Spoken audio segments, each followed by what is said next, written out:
I'm Cape Joel, and this is Comic Smack, your weekly, daily, all the time, anytime comic show where I give you your fix of everything you need to know from the world of comic books and superheroes. And on today's show, we are taking a closer look at Avengers number 689, the penultimate issue in the No Surrender storyline. Will the heroes pull together and overcome the Challenger? Well, let's hop on in together and find out. So, picking up from where the last issue left off, the planet Earth is still being torn apart by natural disasters. Luckily, the Avengers team have been brought back to themselves, and they're all dispersing to try and save as many people as they can. Thor, Living Lightning, Hercules, and others had managed to pool their unique power sets together and get the World Engine back online, which means that the natural disaster should start calming down soon. Of course, doing this managed to exhaust some of the team's heaviest hitters, and they're definitely going to need all hands on deck if they're going to defeat the Challenger, who's still running amok on Earth right now. Luckily, superheroes who had been frozen in blue crystal before are unthawed and are able to join the fight, like Captain America and the likes. Even still, though, it's a very uphill battle to say the least. Granted, the Challenger is still an elder of the universe, and because of that, fighting him is going to be an uphill battle. The heroes have to really think outside the box when it comes to fighting him. My personal favorite moment has to be when Janet Van Dyne and Nadia Pym team up to give him double wasp blasts in the eye.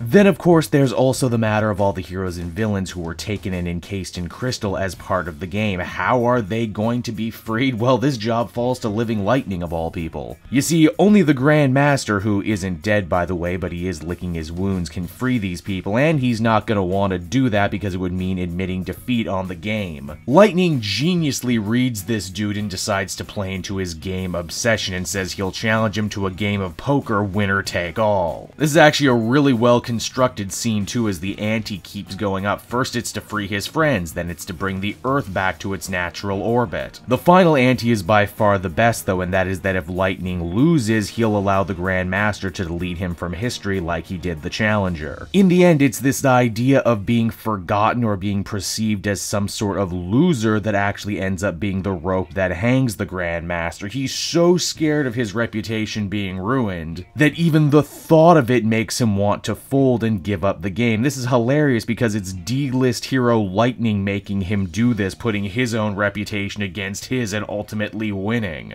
Now back on Earth, things aren't going well for the heroes. Challenger is beating them all to death right now, but that's when Voyager intervenes. After all, she's partly to blame for all of this going on by tampering with the Avengers' memories, and to bring things full circle, she decides to tamper with their memories again, but this time for the better. She manages to embolden the heroes by filling their brains with all of their greatest triumphs, all the times that they won over insurmountable odds. And then, just to really put things over the top, Scarlet Witch, who has really become the VIP of this storyline, uses her chaos magic to unlock everyone's full potential for a short amount of time, allowing them to rush Challenger and defeat him once and for all. The heroes celebrate their victory, all standing proud and resolute, secure in the knowledge that it doesn't matter if you're a D-list hero, if you're a newcomer. At the end of the day, a true hero's worth isn't measured in their fame, isn't measured in how cool they are or how hard they hit. It's measured in all the people they save, and today they saved a lot of people. So that was the penultimate issue of No Surrender, everybody, and overall I really enjoyed this issue. I went away with a nice big smile on my face, if you can believe it. If I had to put my finger on a major theme for this story, it would be one of legacy. Who will be remembered and ultimately who's worth remembering. We see it in Challenger, we see it in Lightning, we see it in Quicksilver, we see it in Voyager, basically all the major characters, really. It's an issue that really puts a focus on all the great things the Avengers team can do when they're not at each other's throats and when they're actually fighting like, you know, a team, which I think, especially in an age of civil wars and so many heroes fighting each other,